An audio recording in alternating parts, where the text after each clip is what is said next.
Iran ইস্যুতে মন্দের ভালো বিকল্পে নতুন ফাঁদে পড়েছেন মার্কিন প্রেসিডেন্ট ডোনাল্ড ট্রাম্প। বিশ্লেষকরা বলছেন, ইরানের সঙ্গে যুক্তরাষ্ট্রের শান্তি আলোচনার আশাবাদ দ্রুত ম্লান হয়ে যাচ্ছে।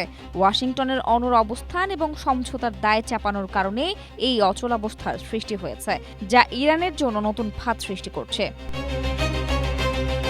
কারণ তীব্র সামরিক চাপ এবং নিষেধাজ্ঞা সত্ত্বেও তেহরানকে পুরোপুরি বাগে আনতে না পারায় হোয়াইট হাউসের সামনে এখন কোনো সহজ বা পুরোপুরি সুবিধাজনক বিকল্প নেই।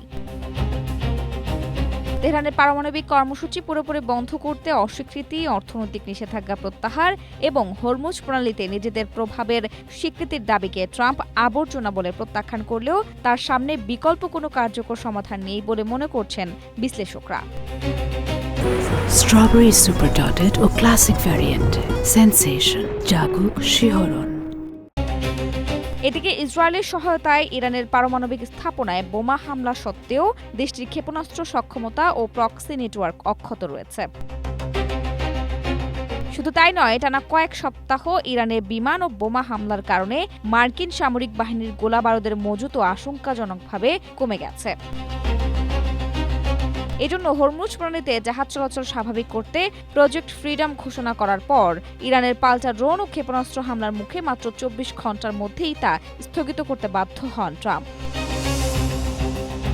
আটলান্টিক কাউন্সিলের বিশেষজ্ঞরা বলছেন, ইরান ইস্যুতে মন্দের ভালো হিসেবে ট্রাম্প হরমুজ প্রণালীর চেয়ে ইরানের পারমাণবিক সমঝোতা চুক্তিকেই বেশি অগ্রাধিকার দিতে পারেন। মার্কিন প্রেসিডেন্ট শেষ পর্যন্ত হয়তো এমন একটি মধ্যস্থতার পথ খুঁজবেন যা বাজারে জ্বালানির দাম ও মূল্যস্ফীতি কমাতে সাহায্য করবে, এবং সেটিকে তিনি রাজনৈতিক বিজয় হিসেবে প্রচারের চেষ্টা করবেন। বিশেষজ্ঞদের মতে, ট্রাম্প একই সাথে ইরানের পারমাণবিক কর্মসূচি এবং হরমুজ প্রণালীতে মার্কিন প্রভাব ধরে রাখতে পারবেন না। আফরোজা দিবা, এশিয়া পোস্ট।